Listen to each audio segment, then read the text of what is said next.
Hindi versus medium, किससे हमें ज़्यादा फ़ायदा होगा, कौन सी लैंग्वेज से हम पेपर दे रहे हैं, कौन सी लैंग्वेज हमें प्रमोशन दिलाएगी या इंटरनल ग्रोथ देगी, या हमारी खुद की ग्रोथ के लिए कौन सी लैंग्वेज या कौन सा मीडियम हमारे लिए अच्छा रहने वाला है, आज हम वो डिस्कस करेंगे। सो माय डियर स्टूडेंट्स, मैं आप सभी का स्वागत करती हूँ हमारे ऑफिशियल टीजीटी पीजीटी चैनल अड्डा 24/7 पे, और मैं हूँ शिखा, आपके geography paper 2 faculty. So my dear students, बहुत सारे बच्चे हैं जो बिहार शिक्षक भर्ती में पेपर दे रहे हैं, एंड मैक्सिमम जो स्टूडेंट्स हैं वहाँ के या भारत के भी हम देखते हैं तो हिंदी मीडियम को बिलोंग करते हैं। और हिंदी मीडियम को बिलोंग करना कोई छोटी बात नहीं है, क्योंकि ऑब्वियसली हमारी मातृभाषा है। बट यहाँ मैं किसी लैंग्वेज को सपोर्ट करने नहीं आई हूँ।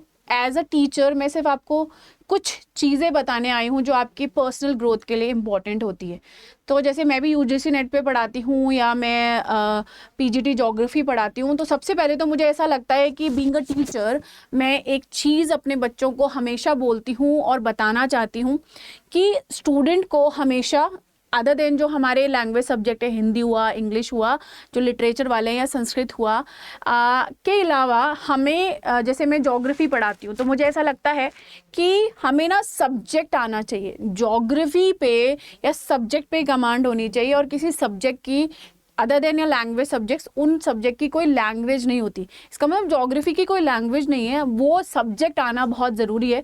बट ऐसा आप बोलोगे फिर मैम पेपर तो किसी मीडियम में देना ही होता है। ऑब्वियसली हम हिंदी मीडियम में पेपर दे रहे हैं, हमने थ्रू आउट हिंदी से पढ़ा हुआ है, पर मैं हमेशा एक बच्चों को बोलती हूँ कि इंटरनल ग्रोथ के लिए ना मुझे लगता है थोड़ी बहुत हमें इंग्लिश भी आनी चाहिए। जैसे फॉर एग्जांपल बहुत बार ऐसा होता है क्योंकि हम एक ही लैंग्वेज में हैं तो कंस्ट्रेंट्स हो जाते हैं, हर्डल्स हो जाते हैं कि जैसे अगर मैंने आपको बोला कि बच्चों ये वाली किताब आप पढ़ लीजिए, बहुत अच्छी है, तो हो सकता है कि लैंग्वेज बैरियर की वजह से हम नहीं पढ़ पाएँ उस बुक को।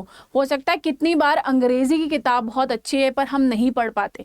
जैसे जो मेरे बहुत इंग्लिश मीडियम के बच्चे, उन्हें मैं बोलती हूँ कि हिंदी मीडियम की बुक्स पढ़े, बहुत क्लैरिटी से बहुत चीज़ें आपको मिल जाती हैं, प्लस आपको एक एक्स्ट्रा मटेरियल मिल जाता है पढ़ने के लिए। उसी तरीके से अगर मैं हिंदी मीडियम के अपने बच्चे को बोलती हूँ कि चलो आप इस इंग्लिश मीडियम की किताब को पढ़ लेना, तो वो थोड़ा सा ऐसे हो जाते हैं, झिझक से जाते हैं कि मैम हमारी तो language throughout medium Hindi ही रहा है। जैसे मैं आपसे बात कर रही हूँ तो मैं भी तो आपसे हिंदी में ही बात कर रही हूँ, मैं कोई और लैंग्वेज नहीं बोल रही हूँ। बट मुझे ऐसा लगता है जब आप फॉर दैट मैटर्स अगर कभी आप इंटरव्यू में बैठे हैं और इंटरव्यू में बैठते टाइम में ऐसा हो सकता है कि भाई आपसे जनरल इंट्रोडक्शन पूछा जाए, और जनरल इंट्रोडक्शन में आपसे हिंदी में कुछ पूछा तो आपने जवाब दिया, अंग्रेजी में पूछा तो हम थोड़ा झिझक गए, है ना। और जो पिक्चर्स में दिखाते हैं ना, वो पिक्चर्स की रियलिटी पिक्चर्स में ही होती है। देखो आम जिंदगी में ये चीज़ नहीं चलती है। तो मैं आप लोगों को ही बोलना चाहूँगी, जैसे 2-3 कैंडिडेट्स हैं और जिसकी थोड़ी बहुत इंग्लिश अच्छी होगी, ऑब्वियसली प्रेफरेंस में वो बच्चा आ सकता है। तो फॉर बीइंग अ प्रेफरेंस, और मैं बोलूँ कि इंटरनल ग्रोथ के लिए हमें अगर हम इंग्लिश में भी काम कर लें, अपनी थोड़ी सी इंग्लिश को भी सुधार लें, तो मुझे लगता है उसमें कोई प्रॉब्लम नहीं होनी चाहिए। मुझे लगता है इससे हमारी सेल्फ ग्रोथ होगी। अगर आपको कोई टीचर बोल दे कि ये बुक पढ़ लीजिए या एक मैगजीन को आप पढ़ लीजिए, तो वो आपको हेल्प ही करेगा कि आप ज़्यादा मटेरियल पढ़ पा रहे हो। तो अपने आप को इंट्रोड्यूस करना या अपने आप को इस तरीके से पोर्ट्रे करना जो कि आपका दोनों लैंग्वेज पे सही कमांड है, तो मुझे लगता है आपको भीड़ से अलग करता है। अब मैं यहाँ ये डिफेंड नहीं कर रही हूँ कि सारे के सारे जाइए और इंग्लिश को जाकर सीखना स्टार्ट कीजिए, मोटा पैसा खर्च करिए, ऐसा नहीं मैं बोल रही हूँ। पर जैसे मैं एक टीचर हूँ, मुझे ज्योग्राफी मेरे लिए एक सब्जेक्ट है, ना मैं इंग्लिश मीडियम की हूँ ना मैं हिंदी मीडियम की हूँ। 9 साल पढ़ाते पढ़ाते हमारा खुद का मीडियम में से खो सा जाता है, ना मैं ये बोल पाती हूँ मैं इंग्लिश की हूँ, ना मैं ये बोल पाती हूँ हिंदी की हूँ। तो इसी तरीके से मैं हर एक स्टूडेंट को ये समझाना चाहती हूँ और ये बताना चाहती हूँ कि क्योंकि आप टीचर्स बनने वाले हो, तो हम कभी भी बीइंग अ टीचर ये नहीं बोल सकते कि मुझे इंग्लिश नहीं आती है, मुझे हिंदी नहीं आती। मैं कभी भी फ्लुएंसी की बात नहीं कर रही हूँ, बट फ्लुएंसी के अलावा कि आपको कोई टर्म, मतलब मैं बोल रही हूँ, अब आप बिहार में पढ़ा रहे हो, चलो मैं कह रही हूँ 100 में से 2 बच्चा भी अगर कोई अंग्रेजी माध्यम का आ गया तो आप उसको क्या बोलेंगे? है ना, कि एटलीस्ट हमारे सब्जेक्ट के कुछ ऐसे टर्म्स हैं जो हम उसको समझा पाएँ, हम उसको कन्वे कर पाएँ कि वो समझ पाए, क्योंकि बेसिक हिंदी सबको आ जाती है। पर अगर जैसे आप बोलते हो ना कि हिंदी मीडियम से हम पढ़े हैं, हमें लैंग्वेज नहीं समझ में आ रही, पर आपको टर्म्स आ जाते हैं, ऐसे अंग्रेजी मीडियम के बच्चों को अंग्रेजी के टर्म्स समझ में आते हैं, वैसे आप हिंदी बोलोगे तो समझ जाएंगे। तो मुझे लगता है कि अगर आप भीड़ से अलग होना चाहते हो और इंटरव्यू में अगर आप बैठे हो या आप किसी ग्रोथ में हो, तो उस ग्रोथ के लिए मुझे लगता है इंग्लिश पे कमांड करनी बहुत अच्छी है। बहुत बार जहाँ देखो, जहाँ हम लोगों की रीच होती है ना, वहाँ हम ईजिली बोल देते हैं कि मुझे इंग्लिश नहीं आती है या मेरा मीडियम हिंदी रहा है, हम बहुत ईजिली बोल देते हैं। बट जहाँ आपकी रीच नहीं है, आप किसी इंटरव्यू में बैठे हो या किसी ने आपसे अपना ही इंट्रोडक्शन पूछ लिया, तो आप उसको बोल पाओगे? क्यों नहीं बोल पाओगे? क्योंकि वहाँ आपकी रीच नहीं है। तो मुझे ऐसा लगता है कि किसी भी चीज़ को हम इतना कैजुअली ना लेके अगर थोड़ा बहुत अपने पे काम करेंगे तो बहुत सारी बार हमें चीज़ें ईजी हो जाती हैं। जैसे फॉर एग्जांपल हम किसी पेपर में बैठे हैं, अब आपको कभी कभार हो सकता है क्वेश्चन हिंदी का भी नहीं समझ में आ रहा हो। हिंदी मुझे लगता है ज़्यादा टफ लैंग्वेज हो जाएगी कितनी बार, तो कुछ चीज़ें ऐसी होती है जो हिंदी में हार्ड हो जाती है, इंग्लिश में फिर थोड़ी बहुत ईजी लग जाती हैं। तो जैसे आपको हिंदी का क्वेश्चन समझ में नहीं आता तो हम हिंदी का पढ़ लेते हैं, और हिंदी नहीं समझ में आती तो हम इंग्लिश का पढ़ लेते हैं। तो दोनों वैसा वर्सा चीज़ें हो सकती हैं। तो मैं बस आपको बीइंग अ टीचर, जो कि मैं भी अंग्रेजी माध्यम से पढ़ी हूँ, बट पढ़ाते मैं शायद 60% मैंने हिंदी मीडियम बच्चों को पढ़ाया और 50% मैंने इंग्लिश मीडियम बच्चे को पढ़ाया। पर क्लास में हम बैलेंस करके पढ़ाते हैं दोनों को, है ना, केटर हम दोनों तरह का बच्चा करें, और दोनों में से आप किसी को ये नहीं बोल सकते कि पढ़ो अपने आप, है ना। अगर आप बोल दोगे पढ़ो अपने आप, तो आपको भी पता है कि कैसा रिएक्शन निकलेगा। तो मैं आपको एक इंसिडेंस भी बताती हूँ। जब मैंने फर्स्ट ईयर में एडमिशन लिया था, लेट बैक ये है 2008 की बात, तो जब मैंने एडमिशन फर्स्ट ईयर में लिया तो मेरी 12वीं तक मैंने भी अंग्रेजी माध्यम से पढ़ाई की थी। तो ऑब्वियसली हमें मीडियम है ना तब तक ही अच्छा, तब तक हमारे मीडियम बहुत चिपका हुआ होता है कि हम तो मैम 12वीं तक पढ़े हैं या ग्रेजुएशन हमने इसमें की है। जब आप इससे बाहर निकलते हो तो मुझे रियल ग्रोथ लगती है। तो जब मैं 12th से बाहर निकली थी तो हमारे एक राजस्थान का पेपर चलता था, क्योंकि मैं राजस्थान से हूँ, तो राजस्थान का पूरा ज्योग्राफी ऑफ राजस्थान करके था।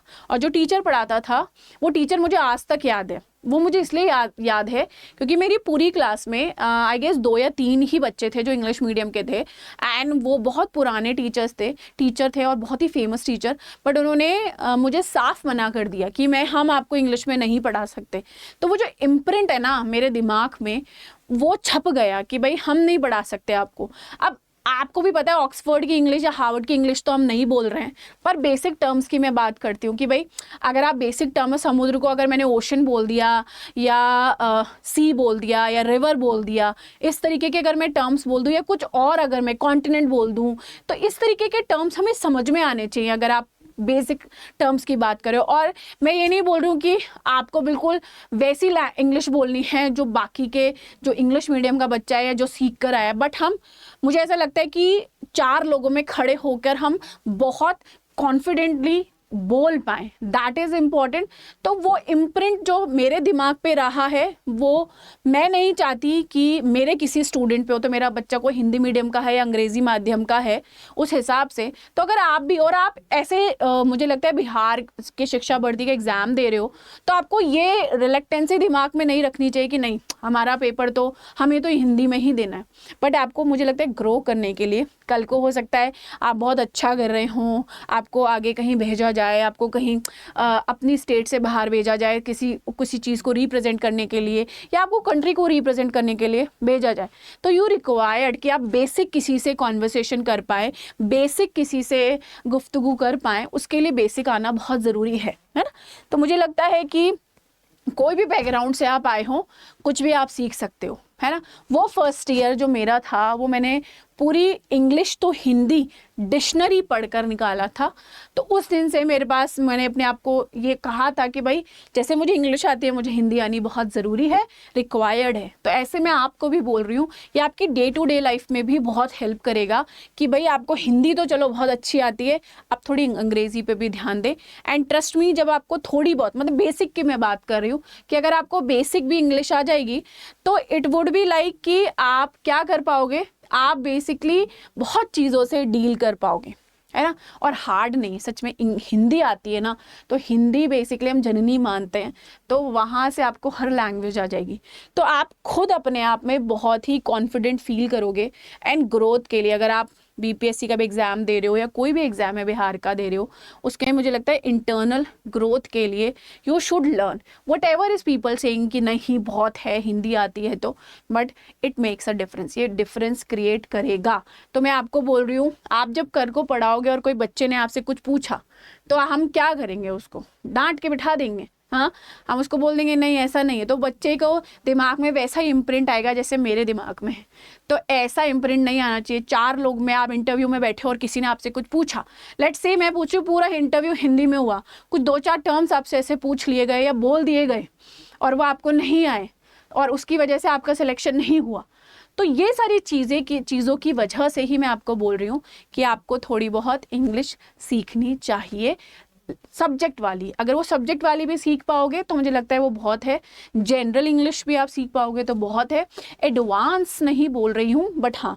और ये एक जीवन का सीख मान के चलिए कि भाई अगर सेल्फ डिपेंडेंट होना है, खुद पर आश्रित रहना है, तो आपको ये 2-4 चीज़ें तो करनी ही करी होगी, उसमें से बेसिक इंग्लिश सीखना बहुत ज़रूरी है। कल को कोई फॉर्म ही भर रहे हैं तो दिक्कत आने लग जाती है, या कुछ और भी कर रहे हैं, हाँ, कल को आपको कहीं विदेश जाने का मौका मिला तो दिक्कत हो, क्या पता आप लैंग्वेज की वजह से ही रह जाएँ, पर मुझे उतनी आती है टूटी फूटी कि मैं अपना सर्वाइवल देख पाऊँ, दैट इज़ इट। और आप जिस फील्ड में आप जा रहे हैं, जैसे आप टीचिंग फील्ड में हैं, तो टीचर्स तो कहीं भी जाते हैं, आप कल को रिप्रेजेंटेशन करने कहीं रिप्रेजेंट कर रहे हो, किसी कॉन्फ्रेंस में गए, किसी सिंपोजियम में गए, किसी में भी आप गए, वहाँ आपको इंग्लिश की ज़रूरत पड़ सकती है।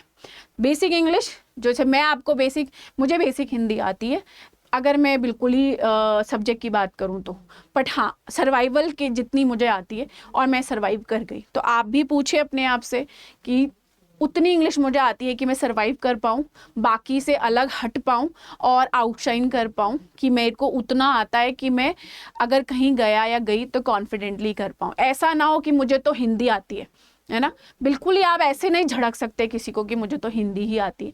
तो यू शुड लर्न दैट। आप एस्टेट का पेपर दे रहे हो, टीआरई का ही पेपर दे रहे हो, आप कोई भी टीचिंग पेपर दे रहे हो, you should learn basic English, तो पेपर में भी ईजी होगा, पढ़ने में भी ईजी होगा, लाइफ भी आपकी ईजी हो जाएगी। तो आई होप आपको ये मैंने जो थॉट दिया है वो समझ आएगा और आप अपने पे थोड़ा बहुत काम करेंगे। ठीक है, चलिए then, till then bye bye, take care, thank you.